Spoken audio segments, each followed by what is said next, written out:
সকাল সকাল এক কাপ চা আর টোস্ট দিয়ে আজকের ভিডিওটা শুরু করলাম। তো হ্যালো এভরিওয়ান, কেমন আছো তোমরা সবাই? তো দেখো এখন আমি চা খেতে বসেছি আর এখানে আমাদের পুজো হয়ে গেছে, মানে আমার বর পুজো করে চলে গেছে আর কি।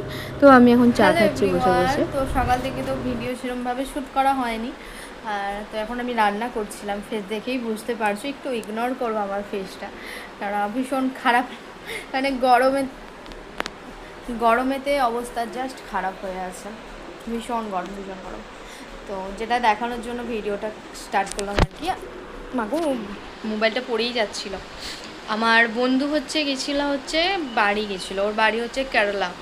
হ্যাঁ, তো ওইখান থেকে প্রসাদ এনেছে, কোনো ঠাকুর হয়তো পুজো দিয়েছিল, তো প্রসাদ দিয়েছে, সেগুলোই তোমাদের সাথে শেয়ার করবো। ওটা তো চলো দেখাই কী প্রসাদ দিয়েছে।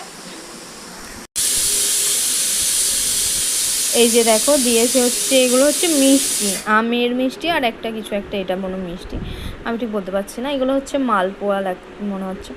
এটা একটা মিষ্টি, এগুলো হচ্ছে সেই মাশমেলো বলছে। হ্যাঁ, আমি ওটা মাশমেলো আমি কোনোদিন খাইনি, ফার্স্ট টাইম ট্রাই করলাম। মানে আমার বন্ধুটাকে জিজ্ঞাসা করলাম যেটা কি, ওটাই বললো। আর এই যে এরকম দুটো মিষ্টি, আর নিচে একটা রুটি টাইপের আছে। তো এইগুলোই দিয়েছে। এই মিষ্টিটা দেখতে কি সুন্দর লাগছে, তাই না? প্রেসার কুকারে সিটি পড়ছে, আমার ডাল সিদ্ধ হচ্ছে এই জন্য। তো চলো, দিয়েছে হচ্ছে এই যে দুটো নারকোল, কি বড় বড় সাইজ, তাই না নারকোলগুলোর?